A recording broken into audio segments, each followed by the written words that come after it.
ব্রাহ্মণবাড়িয়ার কসবা সীমান্তে ভারতের অভ্যন্তরে ভারতীয় সীমান্তরক্ষী বাহিনী বিএসএফের গুলিতে 2 বাংলাদেশি যুবক গুরুতর আহত হয়েছেন।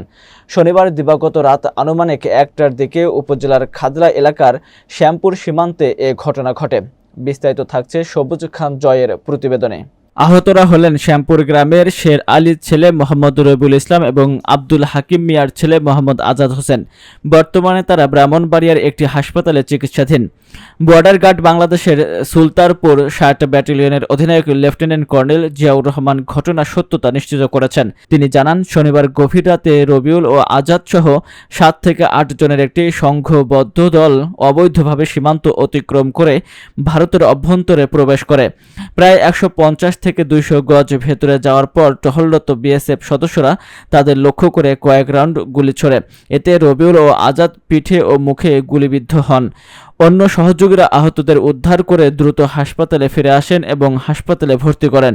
বিজিবি ও স্থানীয় সূত্রে জানা গেছে, গুলিবিদ্ধদের কাছ থেকে ঘটনার বিস্তারিত জানার চেষ্টা চলছে। এ ঘটনায় বিজিবি ও বিএসএফের মধ্যে কোম্পানি কমান্ডার পর্যায়ে সীমান্ত বৈঠকের প্রস্তুতি নেওয়া হচ্ছে। সারাদিন সকালে এই ঘটনা, তারপরে আমি কি ঘটনা জানি না। হাসপাতাল নিয়ে গেছে কারা? হাসপাতাল কাটা লয়ে গেছে, কাটা না লয়ে গেছে আমার ছবি। সমস্যা হইলে না না ঠিক আছে না, আমার বলছে আমাদেরকে। আপনার ছেলের নাম কি? আজাদ? ওনার হাজবেন্ড ওটা। ও আপনার ও